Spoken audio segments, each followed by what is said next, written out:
తర్వాత నాలుగవదిగా 2 తిమోతి రాసిన పత్రిక 4:7 చదువుదాం. దయ చదవండి ఎవరైనా. 2 తిమోతి రాసిన పత్రిక 4:7.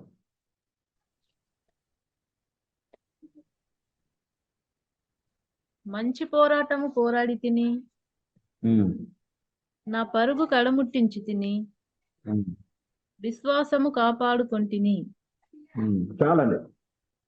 నాలుగవదిగా విశ్వాసము కొరకు పోరాడాలంట. చూడండి, ఏ విశ్వాసం అయితే నీలో సువార్త నిండు ద్వారా ఆరంభమైనదో, ఏ ఉపదేశం అయితే నీకు ఇవ్వబడిందో, ఏ క్రీస్తు నీ విశ్వాసం ఏమైంది? ఎవరి మీద? ప్రభువైన యేసు క్రీస్తు మీద. ఆ యొక్క విశ్వాసము ద్వారానే నేను రక్షింపబడ్డాను. ఆ విశ్వాసము ద్వారా నేను పరలోకం వెళ్తున్నాను. యేసు క్రీస్తే నా ఆధారం అన్నిటికీ. యేసు క్రీస్తు ద్వారా సకల ఆత్మ సంబంధమైన ఆశీర్వాదం, ఐశ్వర్యం నేను అనుభవిస్తున్నాను అని దేని మీద విశ్వసించావో ఆ విశ్వాసము కొరకు నువ్వేం చేయాలి? పోరాటం చేయాలి.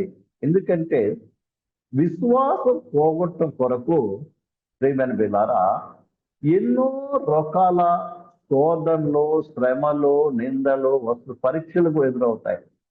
పరీక్షలు ఎదురవుతుంది, శోధనలు ఎదురవుతుంది, నిరాశ, నిస్పృహ ఎన్నెన్నో వస్తుంది.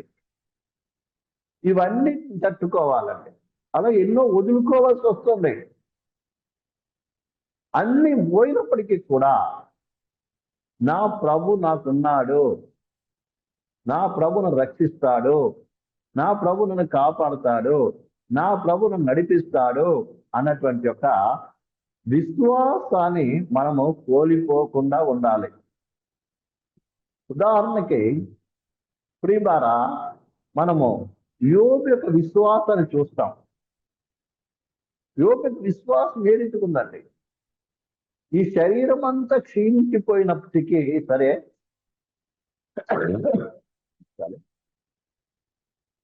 ఈ శరీరం అంతా క్షీణించిపోయినప్పటికీ నేనే చేస్తాను, మరలా నేను ప్రభువుని చూస్తాను, మళ్ళా ప్రభువుని చూస్తా. నేను శోధింపబడిన మీదట సువర్ణమునే కనబడతాను అంటున్నాడు. ప్రియులారా, ఆ రీతిగా నువ్వు విశ్వాసములో కొనసాగాలి. అపోస్తలుడు పౌలు చూసినప్పుడు ప్రియులారా చివరికి ఒంటరిగా ఆ చెరసాలలో ఉన్నాడు. తెల్లారితే అర్థమవుతుందండి, ఆయన ప్రియుల హతసాక్షి అవుతాడు, ఖడ్గముచే చంపబడతాడు. ప్రియులారా, ఆయన సమయంలో కూడా ఆయన ఎలాంటి యొక్క ప్రియులారా మనసు కలిగి ఉన్నాడంటే, ప్రియమైన బిడ్డలారా చూడండి, తిమోతిలో 18వ వచనం చదువుదాం. 4:18. ప్రభు ప్రతి దుష్కార్యం నుండి నన్ను తప్పించి తన పరలోక రాజ్యంలో చేరినట్లు నన్ను రక్షించును. యుగ యుగములకు ఆయనకు మహిమ కలుగును గాక, ఆమేన్ అంటున్నాడు. ఏమైనా విషయం, ప్రభు ఏదన్నా ప్రతి దుష్కార్యం నుండి నన్ను తప్పిస్తాడు. ప్రభు నన్ను తప్పించే సముద్రం నేను కాదు, నా ప్రభు నన్ను నేను నమ్ముకున్న నా ప్రభు నన్ను తప్పిస్తాడు. ఇంకేం చేస్తాడంట? నన్నేం కాదు, పరలోకాన్ని చేరినట్టుగా నేను రక్షిస్తాడు అన్నటువంటి నిండు హృదయముతో ఉన్నాడండి. కాబట్టి నేను సూచిస్తున్నాను అంటున్నాడు, సూచిస్తున్నాడు ఇక్కడ. ఈ రీతిగా మనకి ఏ పరిస్థితి వచ్చినప్పటికీ కూడా విశ్వాసం అనే దాన్ని మనం పోగొట్టుకోకుండా చూసుకోవాలని. ఎందుకంటే ఇది చాలా అమూల్యమైన విశ్వాసం.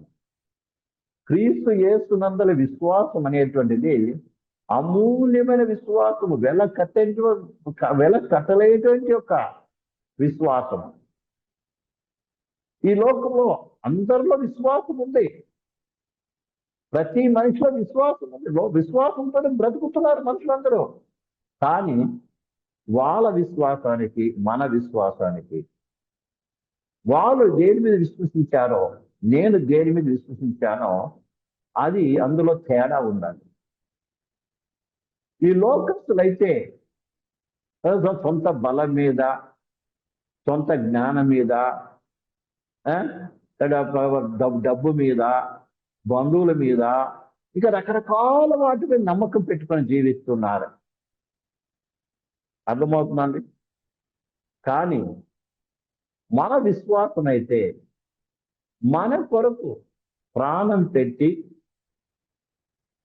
ద్వారా పాతి పెట్టబడి మూడవ దిన తిరిగి లేచి సజీవుడుగా పరలోక ఆరోహణమై ఇదిగో తిరిగి వస్తాను అని చెప్పి వెళ్ళినటువంటి యొక్క ఆ ప్రభువైన యేసు క్రీస్తు మీద విశ్వాసం అని విషయాన్ని బాగా అర్థం చేసుకోవాలి. ఈ లోకస్తులు ఏమిటి అనేక వాటి మీద, అనేకమైన వాటి మీద నమ్మకం పెడుతున్నారు, విశ్వాసం పెడుతున్నారు. కానీ మన విశ్వాసం అయితే సజీవుడైనటువంటి సర్వశక్తి గల దేవుడైనటువంటి ప్రభువైన యేసుక్రీస్తు మీద. ఈ విశ్వాసము అమూల్యమైన ఎందుకు తెలుసా ప్రియులారా? ఈ విశ్వాసం ప్రియులారా నా కొరకు ప్రాణత్యాగం చేసినటువంటి ప్రభు మీద నా విశ్వాసము, నా కొరకు తన శరీరం ఒక్క చుట్టూ రక్తం లేకుండా కార్చినటువంటి నా ప్రభు మీద నా విశ్వాసము, నా కొరకు తన ఏకైక కుమారుని నా కొరకు బలియాగముకు సమర్పించినటువంటి ఆ సర్వశక్తి గల దేవుని మీద నా విశ్వాసం, నమ్మదగినటువంటి దేవుని మీద. ప్రియమైన పిల్లలు, కాబట్టి ఈ విశ్వాసము మనం కోల్పోకూడదు. ఈ లోకస్తుల విశ్వాసము కేవలం ఈ లోకంలో బ్రతుకుట కొరకే. ఈ మాట బాగా అర్థం చేసుకోవాలి. ఈ లోకస్తుల యొక్క విశ్వాసము కేవలం ఈ లోకంలో బ్రతుకటం కొరకే. కానీ నా విశ్వాసము ప్రభువైన యేసుక్రీస్తు అంతలే మన విశ్వాసము ప్రియం ద్వారా ఈ లోకం మటుకు కాదండి, నిత్యత్వము కొరకు, నిత్యత్వము కొరకు. ఈ లోకం యొక్క విశ్వాసము కేవలము ప్రేమ ద్వారా చనిపోయేంత వరకే. కానీ మన యొక్క విశ్వాసము ప్రేమ ద్వారా మరణించినా కూడా ప్రేమ ద్వారా మన ప్రభుతో పాటు మనం ఉంటామన్నది నమ్మకం. అందుకే ఈ లోకం యొక్క విశ్వాసం చేయలేదు, మన విశ్వాసానికి చాలా తేడా ఉంది. అందుకే ఈ విశ్వాసం ఎవరైతే కలిగి ఉన్నారో, లేదా ప్రభువైన యేసు విశ్వాసం ఎవరైతే కలిగి ఉన్నారో ప్రియమైన బిడ్డలారా, వారు బతికినప్పటికీ సంతోషం ఉంటారు, చనిపోవడానికి కూడా సిద్ధంగా సంతోషంతోనే చనిపోతారు. ఎందుకంటే చూడండి, ఒక చక్కటి మాట పరిశుద్ధ గ్రంథం రాయబడింది. రోమిలకు రాసిన పత్రిక 14వ అధ్యాయము 8వ అధ్యాయం 8వ వచనం చదువుదాం. మనము బ్రతికినను ప్రభు కోసమే బ్రతుకుచున్నాము, చనిపోయినను ప్రభు కోసమే చనిపోవచ్చున్నాము. కాబట్టి మనము బ్రతికినను చనిపోయినను ప్రభువారమై ఉన్నాము. నేను ఎవరున్నాను? ప్రభువాడను, ప్రభువాడను నేను. మనం ప్రభువారము, బ్రతికిన ప్రభువారమే, చనిపోయిన ప్రభువారమే. కాబట్టి అందుకని ఈ విశ్వాసమును మనం ఏం చేయాలి? పట్టుకోవాలి, పోరాడాలి. ఈ అమూల్యమైన విశ్వాసాన్ని పోగొట్టు కొరకు ప్రియులారా ఎన్నో రకాల శోధనలు, ఎన్నో రకాల కష్టాలు, ఎన్నో రకాల నిందలు, ఎన్నో రకాల బాధలు, ఈ అనేకమైన విషయం చివరికి ప్రాణం కూడా ప్రేమ ద్వారా పోయే పరిస్థితి వస్తుంది. దాంత వరకు కూడా ఏం చేయాలి? అందుకని అంతవరకు సహించిన రక్షణ పొందను. కాబట్టి అన్నిటితో పోరాడవలసి ఉన్నది.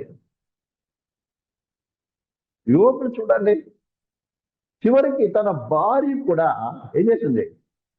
దేవుని దూషించు, చనిపో అని విడిచిపెట్టి వెళ్ళిపోయింది.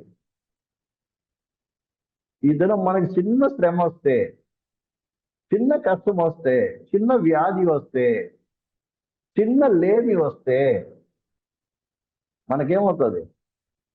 మన విశ్వాసం కలవరం అయిపోతుంది.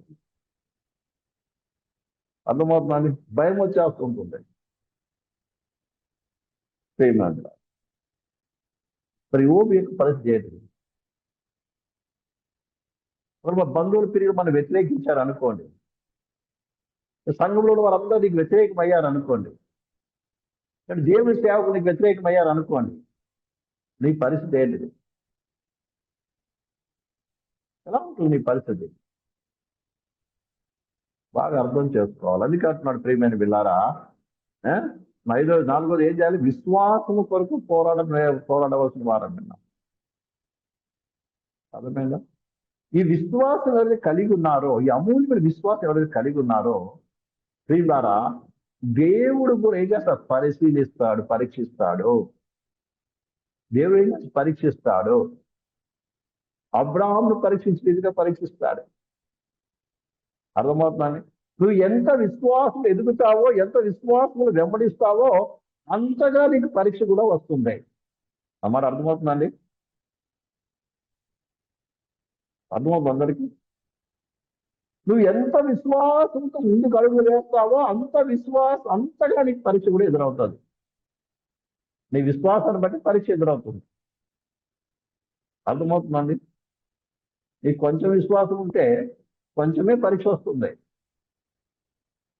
నేను చాలా చెప్పినట్టుగా ఎల్కేజీ అంతటి వాడికి ఎల్కేజీ పరీక్ష వస్తుంది, యూకేజీ వాడికి యూకేజీ వస్తుంది, 10వ తరగతి చదివాడు 10వ తరగతి పాస్ అవుతుంది. అంటే ఎంతగా నువ్వు ఎదుగుతావో, ఎంతగా నువ్వు విశ్వాసంగా ఎదుగుతావో అంతగా అవుతుందా పరీక్షలు ఎదురవుతుంది. విశ్వాసం కూడా ఒకేసారి ఉండేది కాదు, పెరుగుతూ ఉంటుంది. అందుకే ప్రేమారా ఆవగించంత విశ్వాసం అన్నాడు. ఆవగించినదే అది వేసినప్పుడు ఏమవుతుంది? నేలలో చక్కగా పెరిగి అంత పూర మొక్కల కంటే కూడా పెద్దగా ఎంత ఆకాశ పక్షులు వచ్చి గూడు కట్టుకున్న స్థితికి వచ్చిందంట. అర్థమైందా? మళ్ళీ చాలా మందిలో విశ్వాసం ఉంటుంది, కానీ దాన్ని ఏం చేయము? విత్తము. అంటే పరీక్ష వచ్చినప్పుడు నిలబడము, ఆ విశ్వాసం మీద ఆధారపడము. ఉదయం చూస్తే విశ్వాసం ఏం చేయము? విత్తాలి. అంటే ఏంటి? విశ్వాసముతో నీకున్న విశ్వాసం నిలబడడం నేర్చుకోవాలి. అప్పుడు ఆ విశ్వాసం ఏమవుతుంది? పెరుగుతుంది నీలో. ఇలా రోజు పెరుగుతుంది.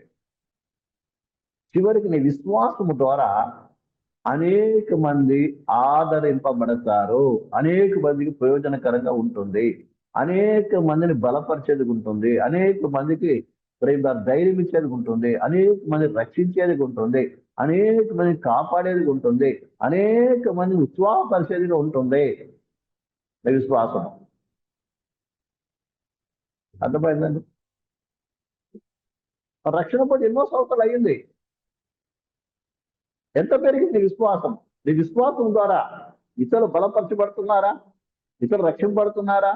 ఇతరులు బలపరచబడుతున్నారా? ఇతరులు ఆదరింపబడుతున్నారా? ఇతరులు ధైర్యపరచబడుతున్నారా?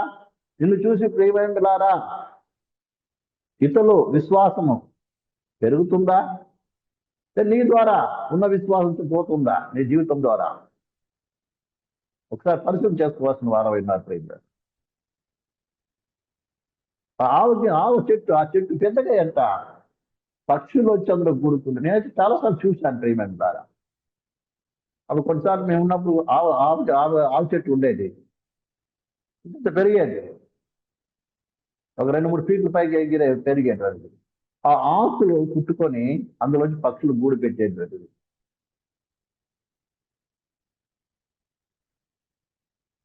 కాబట్టి ఈ విషయాన్ని ప్రతి ఒక్కరు బాగా అర్థం చేసుకోవాలి. కాబట్టి ఆ విశ్వాసము అది ఏంటంటే పెరగాలి. అలాగే ఈ పరీక్షలు వచ్చినప్పుడు ఆ విశ్వాసం అనేది కాపాడుకోవాలి. చివరికి ప్రాణం పోయే పరిస్థితి వచ్చిన ప్రాణం కూడా పెట్టడానికి సిద్ధంగా ఉండాలి. పౌలు కదా చివరికి విశ్వాసం కొరకు ఏం ప్రాణాలు పెట్టాడు. ఈ విషయాన్ని బాగా మనం అర్థం చేసుకోవాలి. అందుకనే విశ్వాసము కాపాడుకోవడానికి ఏం చేయాలి? పోరాటం చేయవలసి ఉంటుంది. విశ్వాసం అమూల్యమైనది. ఆ విశ్వాసం సువార్త వీడి ద్వారా ఆరంభమైంది. అది రోజు పెరిగి నేను ఎక్కడ చేస్తాను పరలోక రాజ్యం చేరేంత వరకు కూడా చేర్చేంతగా ఏం చేయాలి? ప్రేమారా విశ్వాసం కాపాడుకోవాలని దేవుని వాక్యం ఎప్పుడు చేస్తుంది. 4వది 5వది ప్రేమారా